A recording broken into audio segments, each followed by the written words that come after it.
The key turned in the lock with a soft click, and you slipped into the apartment, grateful for the silence. Living with Jeon Jungkook was an experience. He was your best friend's older brother, a last-minute roommate solution when your previous lease fell through. He was also breathtakingly beautiful, notoriously closed off, and currently the source of a deep, confusing ache in your chest. Literally, last night, you had fallen asleep on the couch watching a movie. You woke up hours later in the dead of night to await on your torso a warm breath fanning across your neck. In the dim blue light of television, you saw Jungkook. He had came home clearly exhausted, and instead of going to his own room, he had curled up on the large couch, his head pillowed on your chest, the arm thrown possessively across your waist. You had frozen, your heart hammering against your ribs, against his ear. He was sound asleep, his usually sharp features softened, long lashes casting shadows on his cheeks. He looked peaceful, vulnerable. You had been too stunned, too secretly thrilled to move him. You had lain there for what, like an eternity, memorizing the feel of his weight, the scent of his cologne and night air on his skin until sleep had claimed you again. In the morning, he was gone. No note, no text, no mention of it. Just the lingering ghost of his presence and the faint sweet ache in your muscles from holding still all night. You were still lost in the memory, hugging a cushion to your chest on that same couch when the apartment door opened again. You expected it to be him. It wasn't. A woman walked in, pretty and confident, her heels clicking on the hardwood floor. "Hello, Jungkook?" You said to let myself in. You sat up straight, the cushion falling to your lap.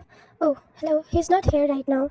She smiled, a practiced polite thing. "I'm Sujin, Jungkook's girlfriend, and you must be the roommate," he mentioned. "Wyan, right?" The word girlfriend hit you like a physical blow. Of course he had a girlfriend, someone as perfect as Jungkook wouldn't be single. The memory of the last night suddenly felt foolish, a violation you had participated in. You felt a hot flush of shame. Yes," you stammered, getting to your feet. "Nice to meet you. He didn't tell me he was expecting anyone." Sujin waved a dismissive hand, already looking around the apartment as if appraising it. Or him. "It was a surprise. I thought I'd wait for him." The air grew thick and awkward. You offered her a drink, which she declined, and you retreated to the kitchen under the pretense of needing water, just to escape her scrutinizing gaze. You could feel it on you, judging the space, judging you. The lock clicked again. This time it was him. Jungkook stepped inside, shrugging off his leather jacket. His eyes dark and intense, scanned the room, instantly finding you in the kitchen doorway before flicking to Sujin on the couch. A subtle shift occurred in his expression. The slight relaxation he had upon seeing you tightened into something unreadable. "Sujin," he said, his voice was flat. "I didn't know you were coming. I wanted to surprise my boyfriend," she said, rising to kiss his cheek. He accepted it stiffly, his eyes locked on you. You felt like an intruder. "I'll, just give you to some privacy," you mumbled, turning to flee to your room. "Stay." The word was quiet, but it was command. It halted you in your tracks. You turned back. Jungkook was looking directly at you, his gaze unwavering. Sujin laughed, a tinkling, nervous sound. "Jungkook, darling, I'm sure your roommate has things to do. We don't need a chaperone." "I said stay," he repeated, his voice lower, a dangerous edge to it that you had never heard before. He took a step towards you, deliberately turning his back on Sujin. "Did you sleep okay last night, kitten?" The nickname, the intimate question asked in front of his girlfriend, sucked the air from the room. Your eyes widened. Sujin's smile vanished. "Jungkook?" you whispered, pleading with your eyes for him to stop. He didn't. He took another step closer into your space, his body blocking Sujin from your view.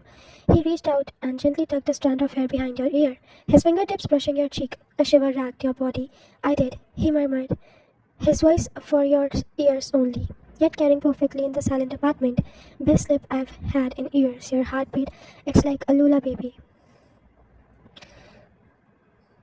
"I've been listening to it through the walls for months." But right there, his eyes dropped to your chest. "It was perfect." "What is this?" "Sujin, what is this?" Sujin's voice was sharp, laced with worry and hurt. Jungkook didn't even turn around.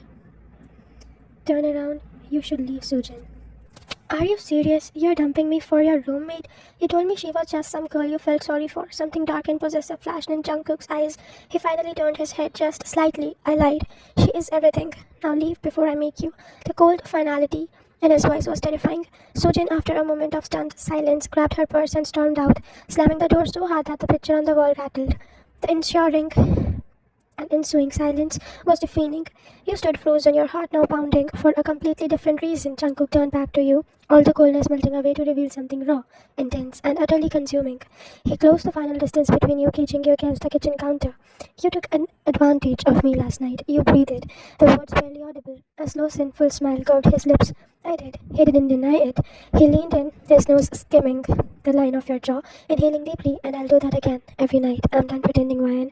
Pretending what? Pretending that you're just my little sister's friend. Pretending that I don't go to sleep every night imagining you in the next room. Pretending that I don't owe every single one of your pretty little sweaters because the scent of your detergent on them is the only thing that calms me down.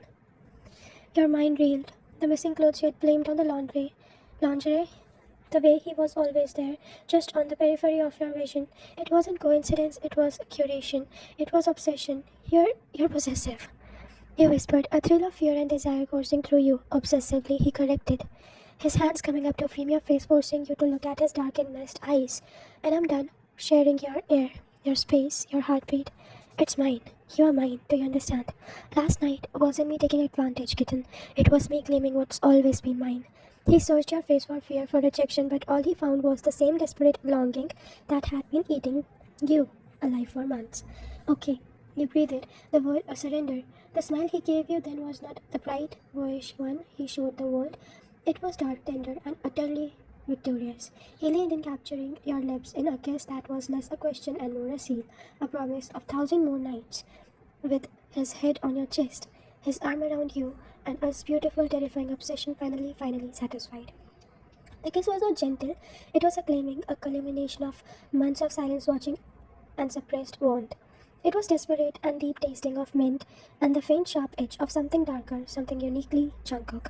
When he finally pulled back, both of you were breathing very harshly and both of you were breathless. Your lips were swollen, your head was spinning, his forehead rested against yours, his eyes closed as he regulated his breathing. His thumbs stroked slow possessive circles on your cheeks. Say it again, he murmured, his voice a low, raspy vibration that went straight through you. Say what? That you're mine. The words should have felt confining, they should have sent a spike of fear through you. Instead, a wave of dizzying warmth flooded your veins. This was Jungkook, your Jungkook, the one who fixed your laptop without being asked, who left a glass of water and painkillers outside your door after a night you had gone out with friends, who somehow always knew when you had a bad day and would wordlessly put on your favorite movie. The terrifying, beautiful obsession had always been there, woven into the fabric of your everyday life. You just hadn't seen it for what it was. I'm yours, you whispered, the words feeling more like a truth finally spoken aloud than a concession. A low growl rumbled in his chest, a sound of pure, unadulterated satisfaction. He kissed you again, softer this time, a slow, lingering press of lips that felt like a vow. Mine. He breathed against your mouth, sealing the word with another kiss. The world outside the apartment, Sujin the slammed door, the reason you had any right to be living with him in the first place, ceased to exist. There was only the weight of his body against the counter, the scent of his skin, and the dizzying reality of his hands on you. He pulled back slightly, his dark eyes searching yours. The intensity was still there, but it was tempered now with a vulnerable wonder, as if he couldn't quite believe you were real, that you were here, agreeing to this. Don't be scared of me, kitten, he said, his voice soft, almost pleading. I know I'm a lot, but I will burn the whole world down before I let anything hurt you. That includes me. You're safe with me. You're everything. I believe you said, and you believed him. The forcefulity in his eyes wasn't a threat to you, it was a promise of protection, of devotion so absolute and bordered, or madness, maybe you can say. I'm not scared, you said. I found that you mean it. You brought a hand up, tracing the sharp line of his jaw, feeling him lean into your touch like a starved man. I think I've been waiting for you to finally see me. A genuine breathtaking smile broke across his face, and for a second you saw the boy. He showed the world. See you. He let out a soft, disbelieving laugh. Why, you're all I've seen for a year. You're my entire horizon. He straightened up, talking and taking your hand in his. His fingers laced through yours, his grip firm and certain. Come on. Where are we going? To my room, he said, as if it were the most natural thing in the world. Our room? No.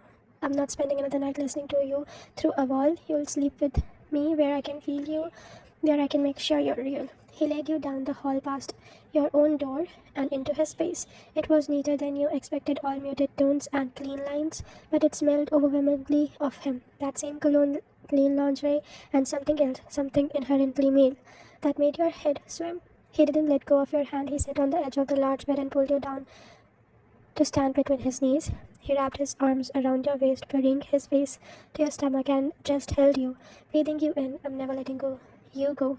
His voice was muffled against your sweater. You understand that, right? This is forever. This wasn't a question, it was a decree. You ran your fingers through his soft dark hair and felt him shudder against you. Okay, he whispered again. The word became your mantra, your surrender, your salvation forever.